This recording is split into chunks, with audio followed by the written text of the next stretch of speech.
Syns och hörs David. Jag får en tumme här från Dennis. Det är som jobba hemmatider. Då får man se till att tekniken funkar här. Härligt. Nu hör jag lite dåligt. Men det måste kanske vara så för att inte det ska komma in dubbelljud i. Du kan höja lite på den. Jag kan höja på den här.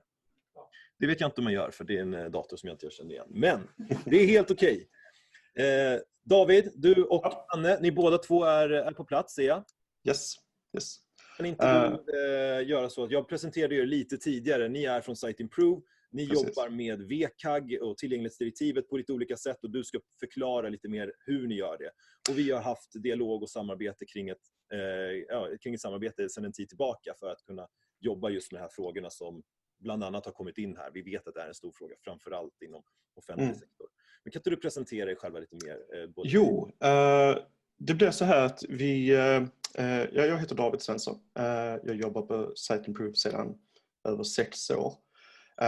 Och före det så satt jag faktiskt på lite andra stolar och då satt jag som kommunikatör. Så jag har suttit på den här stolen som sitter och publicerar och så vidare. Jag kände faktiskt igen lite namn här i listan när jag gick igenom och kollade. Så jag har suttit med här sedan början av eventet, kan man kalla det. Och kände igen en hel del så det ser riktigt bra ut. Siteimprove, du har kanske presenterat det, men vi jobbar med att optimera webbplatser. Allt från kvalitetssäkring till SEO och så vidare. Men idag så blir det tillgänglighet helt enkelt. Och det kommer inte bli så mycket om just Siteimprove, utan det kommer bli mycket däromkring. Och därför så tänkte vi så här för först, jag antar att det står mitt namn där på inbjudan, men vi kommer på att vi har ju faktiskt en tillgänglighetsguru på Siteimprove som kommer göra det här mycket bättre än jag någonsin kommer kunna göra det eller presentera det. Så därför har jag tagit med mig Anne helt enkelt. Och Anne kan presentera sig lite själv, men hon kommer visa och prata om lagkrav och så vidare. Jag tror till och med det kommer bli en liten test på någon svensk sajter som vi alla känner till också. Så vi får se hur det ser ut där. Att jag tittar på den skärmen här, det är för att jag har 2 skärmar. Det blir lite så när man sitter hemma och jobbar. Jag vet inte, Anne, hur känner du? Är du redo? Vad säger du? Are you ready to go? Yes, I am ready to go. Jag glömde säga det också. Anne är dansk, hon förstår lite svenska såklart. Men det kommer att bli på engelska för att det blir enklast så för alla, helt enkelt. Yes. All right, guys, I'll take over. Okay, right now I can only see my own screen, so someone will have to say something if I'm to hear it. Yes. It's okay. Everything is fine. Nice. It's good to hear. All right, so I'm just going to briefly tell you a bit about web accessibility. And when I say web accessibility, it of course also applies to intranets, but I always work with web content. So excuse me if I always say web content when I mean intranets in this case.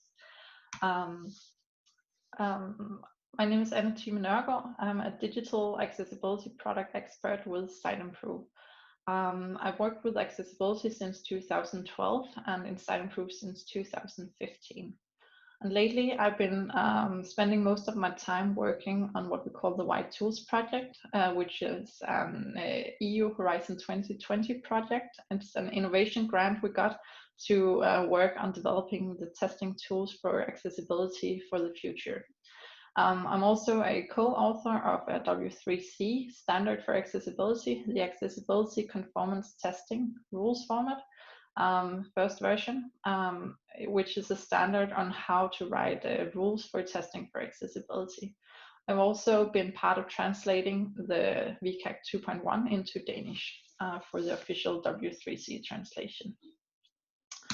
But today I'm going to take you through a brief tour of what accessibility is, the standards for accessibility and the legislation. Also, I'm going to talk a bit about testing for accessibility, and then I'm going to show you 3 easy accessibility checks you can go home and do tomorrow without any more knowledge than what I'm giving you today. So what is accessibility? The WCAG is on how to make web content more accessible to people with disabilities.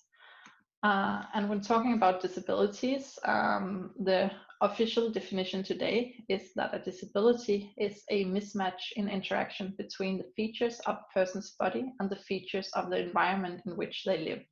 Anne, So, can I interrupt you just for 1 second? Yes. Are you supposed to show something right now? My slides? Then it doesn't show. Dennis, all right. I'm sorry to interrupt. Just wanted to make sure. No, thank you for doing it now. No, So go ahead. I had slides. Nice. All right. Yeah. So this was the agenda, and this was the start of the presentation. So a disability was a mismatch in interaction between the features of a person's body and the features of the environment in which they live. So basically, a disability is not something a person has, but something we do to a person if we do not design our digital products in a way that they can use it.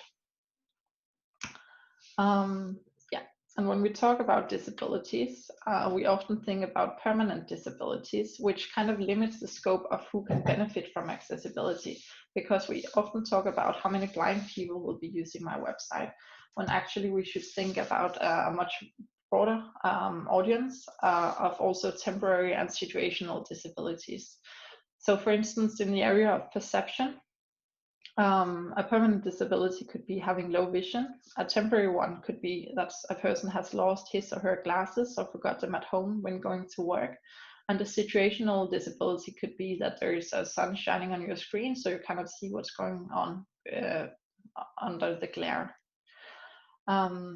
When we talk about movement, a permanent disability could be Parkinson. A temporary one could be having a broken arm, or a situational one could be that you're using your mobile on a bus that is shaking, which makes it hard to hit small buttons.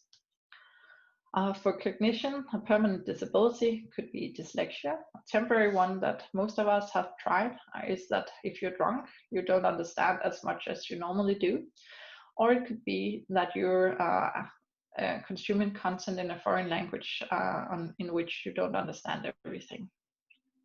If we broaden the scope of thinking about disabilities to also include these temporary and situational disabilities, we'll see that the audience for accessibility is a quite large one and can also benefit people who have just preferences towards a different type of content consummation than the designer who designed the content. When we talk about disabilities, we often talk about numbers. So how many people do live with a disability? And according to the World Health Organization, it's actually up to 15% of all people that have some form of disability, which is quite a large percentage. But when we look at how many people can benefit from accessibility, the numbers are even greater. So Facebook reports that 85% of all the video plays on their platform are muted. So if you want to reach people through video content, you need to have subtitles on it. And that's just not just for those who are deaf or hard of hearing. When we look at the disabilities, the distribution across different age groups is something that's worth looking at. If we look at children, not many people are born with a disability. It's less than 10% of all children who suffer or has some form of disability. When we look at people in the working age, it's right below 20%. But when we look at state pension age, it's around 44%, which is quite a lot. And when we look at the demographic development that's expected through the next many years, we can see that the number of people who are above 66 years old will be increasing a lot. And these people can be expected to have some form of disability. And we also see that people stay in the workforce for longer, so that we'll see more people who are actively working in the years to come who have some form of impairment, which makes it crucial that content on an intranet, for instance, is accessible for them to stay productive in many years. Talking about accessibility, we have a standard for accessibility that's called the WCAG, the Web Content Accessibility Guidelines. It's an international standard for web accessibility by the W3C. It has 78 different what we call success criteria, which are testable statements that should be true in your web content for it to be considered accessible. And as you can see, the document is quite long and maybe a bit daunting to read, but it's good content and we're here to help you understand it. I brought this timeline of the WCAG standards here today just to highlight the fact that we are right now at WCAG 2.1 version. We expect to see a new version 2.2 in just a few months. We do not, however, expect that the legislation will be updated to reflect this anytime soon. And then in a few years, there's a new major version coming, WCAG 3 or whatever it's going to be called. In the WCAG, there are 4 different principles. If you adhere to these principles, your web content should be accessible. The first principle is that your content should be perceivable, so that people can perceive it no matter which senses they might lack. So, for instance, having video subtitles to make sure that people who cannot hear it can still consume the content. Then things should be operable, also to people who do not use a standard keyboard and mouse. Should also be, for instance, accessible to people who use touch devices, so it cannot just have a lot of content hidden in tooltips that can only be activated using a mouse hover. Things should also be understandable and they should be robust. And by robust, we mean that it should work across devices and across different presentation modes. And it's much about coding it correctly in the first place. In the WCAG, there's also what we call conformance levels. So the success criteria themselves are on 3 different levels, A, AA, and AAA. Where A are the blockers and AAA are the nice to haves, and AA is kind of in the middle. Single A conformance means that you live up to all the success criteria on level A. AA conformance means you live up to the success criteria both in A and AA, and AAA conformance is everything. The middle level, AA conformance, is what we normally see required in legislation and different policies, which is the level that we recommend going for. And talking about legislation. In the EU, we currently have what we call the Web Accessibility Directive that is targeted at public sector websites and apps. Last year, all the public sector websites that are new had to be accessible by 23rd of September and have an accessibility statement. This year, next week actually, all public sector websites, all the old ones, have to be accessible. So basically from next week, every public sector website in all of Europe has to be accessible and have an accessibility statement. And then next year in June, it's time for all the mobile apps from the public sector to be made accessible. This is only for the public sector. If you're in the private sector, right now there's no legislation in Europe. There is in the US, however, so if you're doing business over there, be aware. But there's also something coming in the EU. There is the European Accessibility Act that entered into force as an EU directive last year, and in 2022 will be made into laws in the different member states. And then in 2025, the websites that are included in the Accessibility Act has to be accessible. And the Accessibility Act covers, among other things, services that are related to passenger transport, banking services, e-books and e-commerce, and a lot of other stuff that doesn't have so much to do with digital content. So you might be covered there also. Yeah, I'm just going to very briefly introduce you to accessibility testing. If we're talking about accessibility testing, I would definitely recommend using automated testing tools as not maybe all of your testing, but part of it. And it's basically because it's very efficient to do testing automatically of things that could take a long time to do manually. And you can very easily get an overview of your accessibility expert or issues without being an expert on accessibility upfront. And if you're testing because you want to actually go in and improve accessibility yourself, it's very easy to find some issues that you can fix without having to do a bunch of analysis up front. So it's very easy to get started if you're using automated testing tools without having to learn a lot first. If you want to try it out yourself, you can, for instance, use the Siteimprove's free Chrome extension. It's called the Siteimprove Accessibility Checker. It can be downloaded from the Chrome Web Store. I'm very proud of it personally. I was the product owner when we developed it, and it works very well for checking a single page. If you want something that can scan your whole website and send you a nice report, you need to pay for a tool. But for just checking a single page, if you want to fix some issues, the free Chrome extension is very good. And I'm just going to show you today 3 accessibility checks you can go home and do tomorrow using the Chrome extension that we have. And now it's going to be exciting because I'm going to click this link to svd.se and see if I can actually show you guys how it looks. And now I have something on top of everything. This is going to be interesting because Zoom kind of hides part of my screen, but let's see if it works anyway. Yeah, so now we are on svd.se, and it's not because it's a particularly bad website that I chose this one. It's like newspaper websites are the most, but they are really great for showing accessibility issues. I'm in Chrome, and up here is my extensions pane where I have installed my Siteimprove Accessibility Checker. If I'm clicking it, it'll just run for a few seconds while analyzing the website or the page on the website here. And here it is. Now it has opened this left pane that is an overview of all the accessibility issues on this page.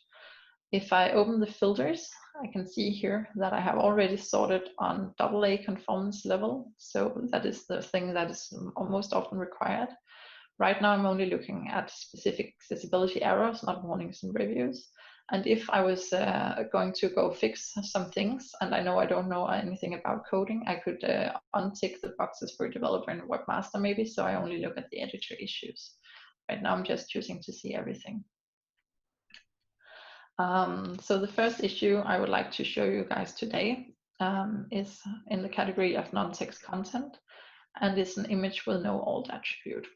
And if you know a thing about accessibility already, you probably have heard about this issue before. It's basically for people who are using screen readers that are software that go in and read aloud websites for people who are, for instance, blind and cannot see it themselves. A screen reader will, when it meets an image, try to make some sense out of it. And therefore you can provide what we call an alt text for an image, which is a brief description of what the image is supposed to communicate.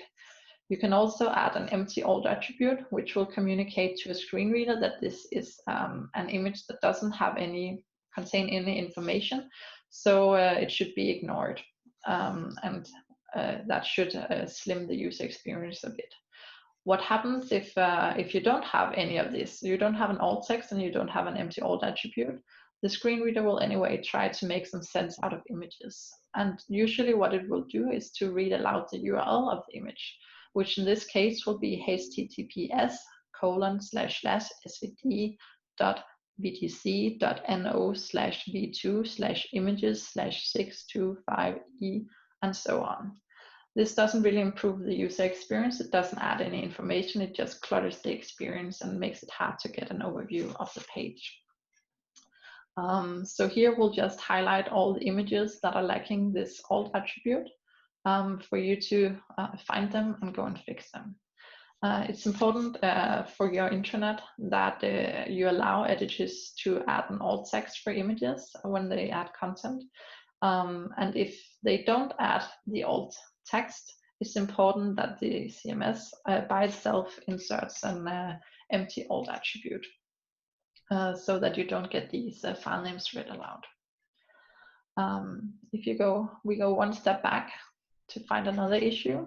We can, for instance, pick the color contrast one. There's 60 occurrences of color contrast being insufficient on this page. We choose this one. You can see here, if I click a few of them, that it highlights all of these light gray texts on white background. This is very much in fashion at the moment, and if you didn't consider accessibility when designing your website, I'm pretty sure that you will have some of these gray texts on white background. It's very hard for people who have low vision to read things that are below this contrast level. And if you use other color combinations than just grayscale with low contrast, it can also be a problem for people who are colorblind to actually see what's going on. The last issue I want to show you guys today is the one that is called element not highlighted on focus. And this is about keyboard navigation. And for you guys to understand what it's about, I'll just close the extension and show you what keyboard navigation looks like. So when I'm tapping through the web page using my keyboard, I'll jump to different links and interactive components so that I can see where I am. And when I'm on a link, I can hit enter and actually go to the destination of this link like I would if I'm clicking a mouse. Because you navigate in this way, it's very important that you can see where you are all the time. And now here, actually, I lost my focus. I cannot really see where I am now. And so I wouldn't know where I'm navigating to if I hit enter. We can find all these cases using automated tools. We can highlight that your menu and your search and your login is missing this kind of highlighting on focus, which makes it easy to figure out why you forgot something and go and fix it. If I'm to give you a few super user tips on how to use automated tools for accessibility testing, it will definitely be to remember to use filtering so you don't get overwhelmed by all the issues you see. Also, if the purpose of your testing is to improve accessibility, remember that testing is not enough. You also need to go to the fixing part. And if you get stuck on something you cannot fix, then go and fix something else. There'll be plenty of accessibility issues to choose from usually. And if you have something that you need to have fixed and you cannot do it yourself, then you can always try to escalate to someone in your organization who can, maybe a developer who can fix some code or an accessibility expert who can give you advice on how to proceed. So this was my words from today. I do hope that you got something out of it and feel encouraged to go home and work with accessibility. Thank you very much, Anne. Really valuable information, especially as of now in the public sector. But as you said, it might be, as in the US, something that will also it will be important also for the public, for the private sector in the future. We'll have to see what the future holds there. We have taken 5 minutes of the break, so we're going to push the break here to 10:45, so you get 10 minutes to answer emails and do whatever you need to do and stretch your legs and move a little bit. Dennis, du har gett kontaktuppgifterna till Anne och David i chatten, eller hur? Om man vill komma i kontakt med Siteimprove. Och som jag sa lite i början där, så har ju vi jobbat väldigt mycket med Siteimprove de senaste månaderna för att säkerställa att det vi gör på intranätet är just tillgängligt, så som vi fick en fråga om och som Daniel pratade om och sådär. För det är väldigt viktigt för oss som har mycket kunder inom offentlig sektor och för att helt enkelt vara en tillgänglig produkt för de som har problem med de här frågorna eller det här rör. Så jättespännande, och tillsammans med de här integrationerna mot andra verktyg som vi pratar om också lite, som Aurora möjliggör, så ska det bli väldigt spännande att se vad vi kan göra i ett fortsatt samarbete med Siteimprove här framåt. Så jag tackar jättemycket för presentationen. Jag hoppas att det var nyttigt även för er där hemma eller på jobbet, var ni ännu sitter. Nu tar vi en liten rast.